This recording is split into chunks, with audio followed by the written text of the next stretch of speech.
For months, my husband complained about taking care of me while I battled cancer, saying, "This isn't the life I signed up for." One night, I overheard him whispering on the phone, "Once she's gone, I'll finally be free." Heartbroken, I pretended not to know, until my doctor called with news. At the family dinner, I stood up, smiled, and said, "Actually, I have a huge surprise." My husband's face turned pale as I whispered, "I'm not dying, but our marriage is." I never thought I'd be the kind of person to plot revenge. But when you hear your own husband waiting for you to die, something inside you changes. I was diagnosed with stage 3 breast cancer a year ago. It was the kind of news that shatters everything. My life became a blur of hospital visits, chemo sessions, and long, exhausting days where I could barely lift my head off the pillow.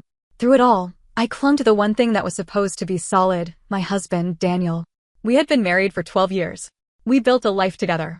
A home, dreams, plans for the future. And yet, when I needed him the most, when I was at my weakest, he acted like I was nothing but an inconvenience. At first, it was small things.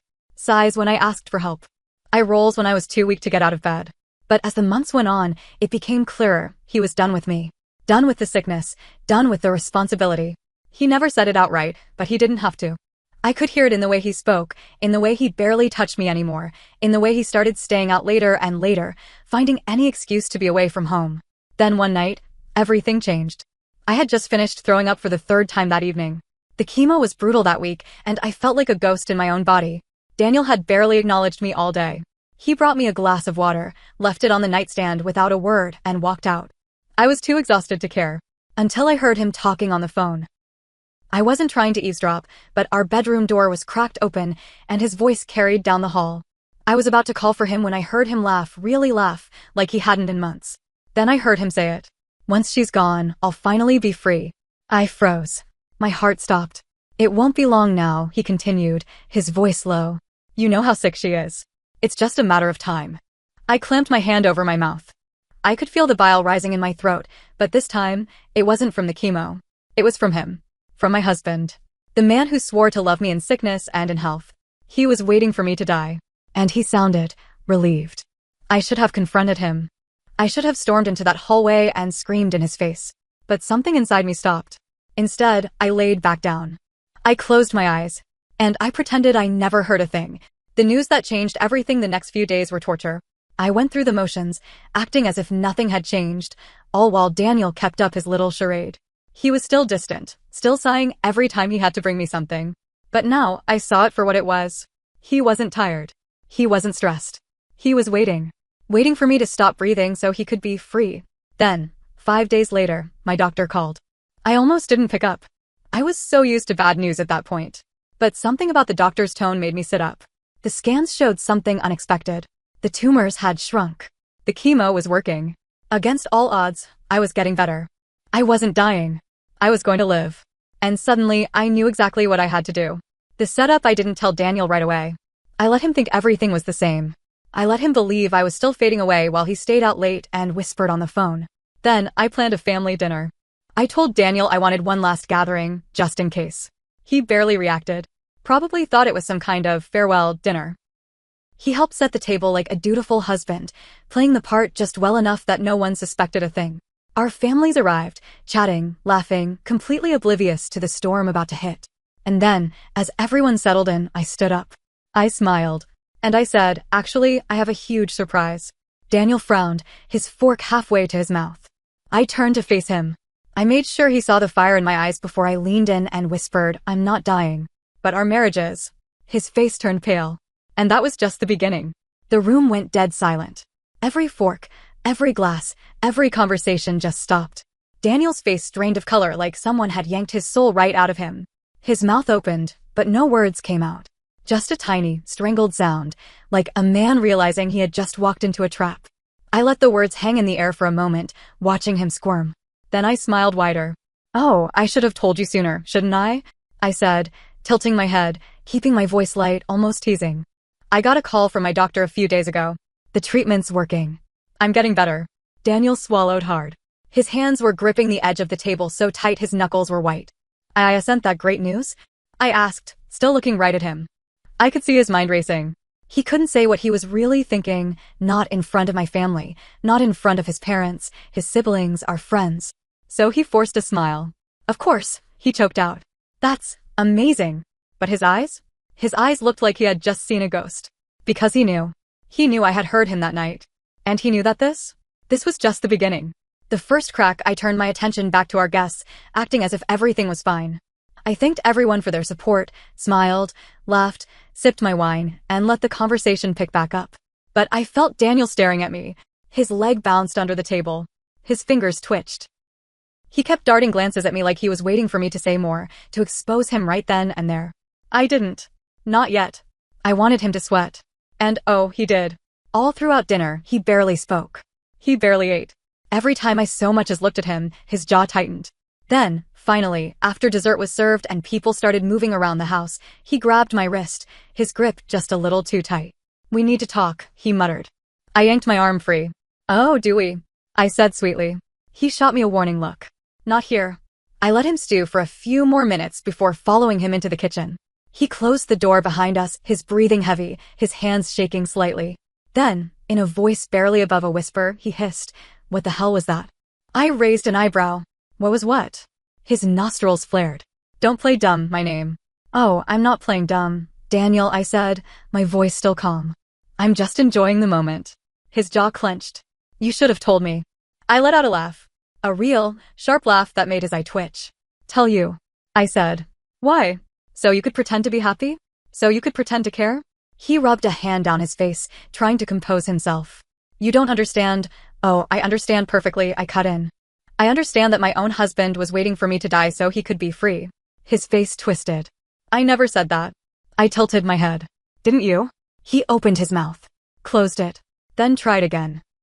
He stammered. "I was just venting. I was stressed." You don't know what it's like, watching someone you love go through that. I was already planning your life without me." I finished. His nostrils flared again, but he said nothing. For the first time in a long time, he looked small to me. Weak. Like a man caught in a storm he never saw coming. I took a step closer, lowering my voice. "I could have confronted you that night," I whispered. "I could have screamed, thrown things, made a scene.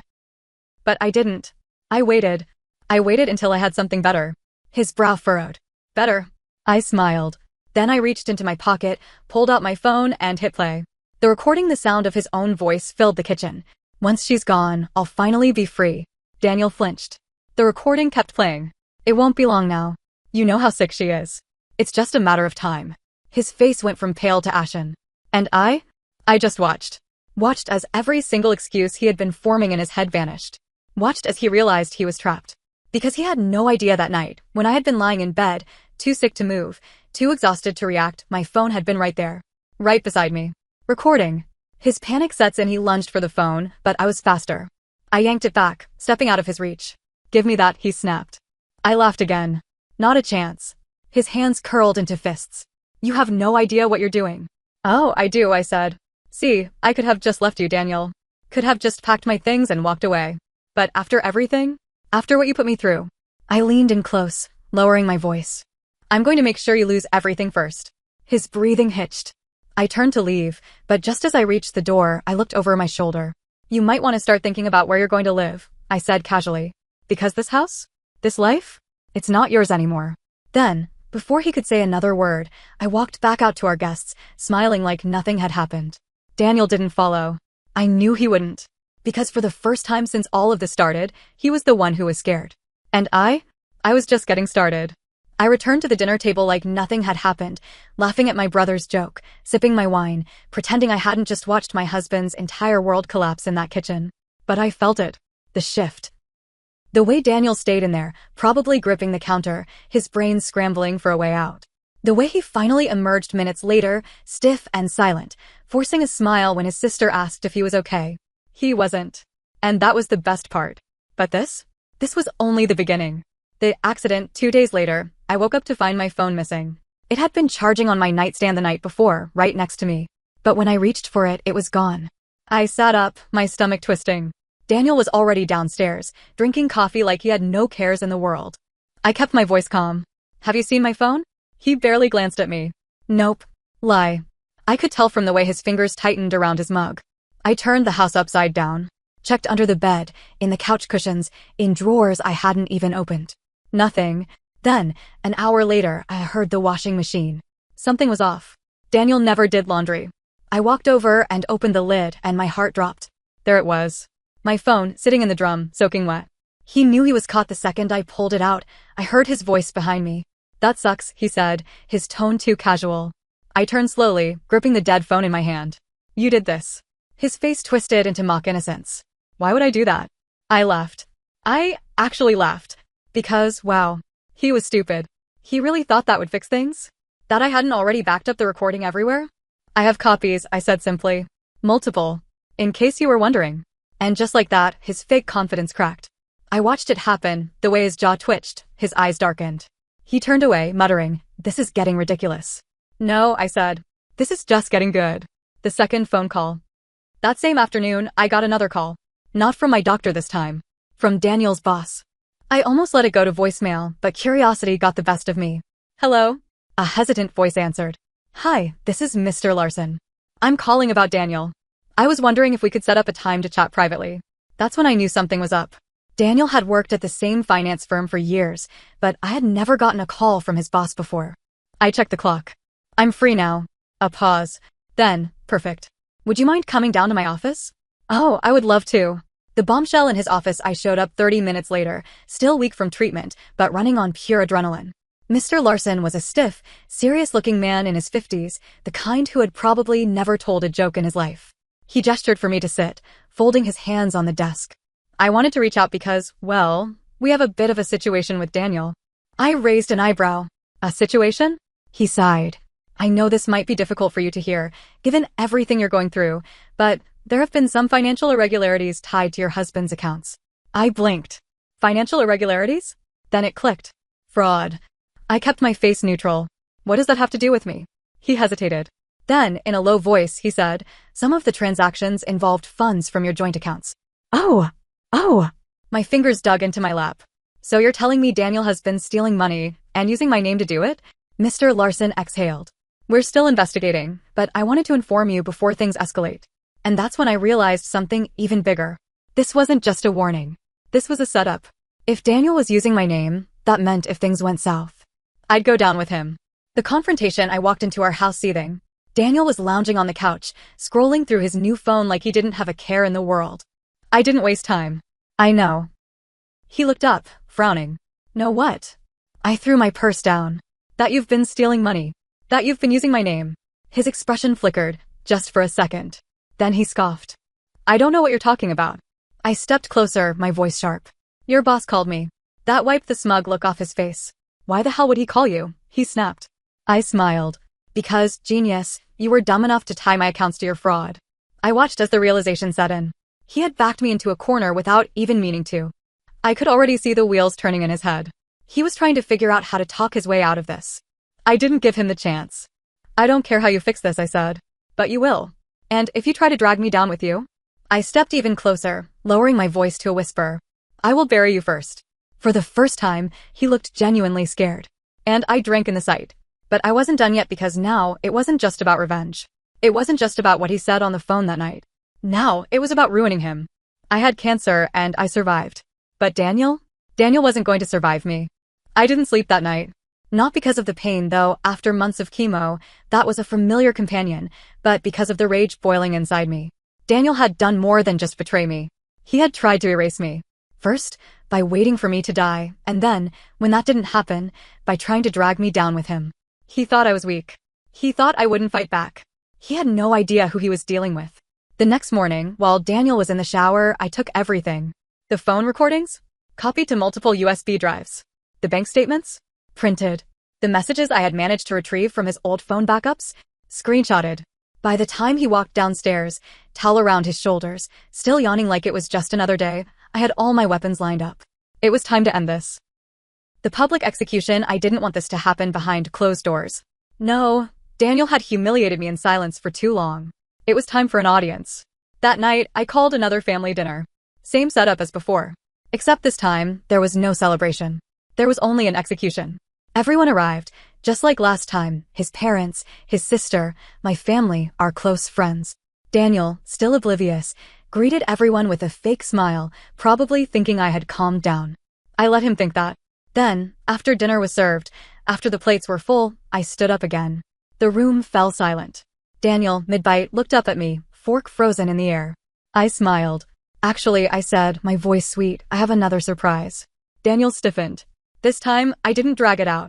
I pulled the USB from my pocket, walked over to the TV, and plugged it in. And then? I pressed play. The moment he realized it was over, his voice filled the room. Once she's gone, I'll finally be free. A gasp. Someone's fork clattered onto their plate. It won't be long now. You know how sick she is. It's just a matter of time. His mother's hand shot up to cover her mouth. His sister froze, eyes wide. And Daniel? Daniel looked like he had just been shot. I turned to face him, watching his entire body lock up. You knew I heard you, didn't you? I said, my voice calm. But you thought I wouldn't do anything. He was pale. His voice cracked. You don't understand. I understand perfectly, I interrupted. I understand that my husband wanted me dead. I understand that when that didn't happen, he decided to commit fraud and tie my name to it. Another gasp. His father, normally reserved, turned to him with a look of pure disgust. Daniel, what is she talking about? Daniel shot up from his chair. She's lying, he yelled, his voice panicked. She's just trying to ruin me. I pulled out the printed bank statements and threw them onto the table. Oh, so these are fake? I asked. Funny, because your boss didn't seem to think so. Silence. Absolute, suffocating silence. Then, a new voice spoke. I knew it. It was his sister. Her face was twisted in anger, but not shock. No, she looked like she had suspected it all along. I knew you were a piece of shit, she spat, shaking her head. I just didn't think you'd be this evil. Daniel snapped. You don't know what it was like, he suddenly shouted, slamming his hands on the table. You don't know what it's like to be stuck taking care of someone who's dying. To wake up every day, knowing you're just watching your life fall apart. The room was dead quiet. I tilted my head, my expression unreadable. Funny, I said softly. I could say the same thing about being married to you. His mother, his own mother, stood up. I can't look at you right now, she whispered, shaking her head. Then she walked out.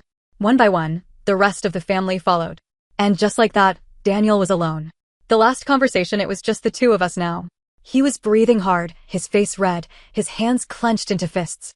You ruined my life, he hissed. I smiled. No, Daniel, I said. You ruined your own life. I just made sure everyone saw it happen. I grabbed my purse and turned to leave. But before I walked out, I paused at the door and glanced over my shoulder. Oh, and by the way, I said, my voice light. I already filed for divorce. His face collapsed. I didn't wait for a response.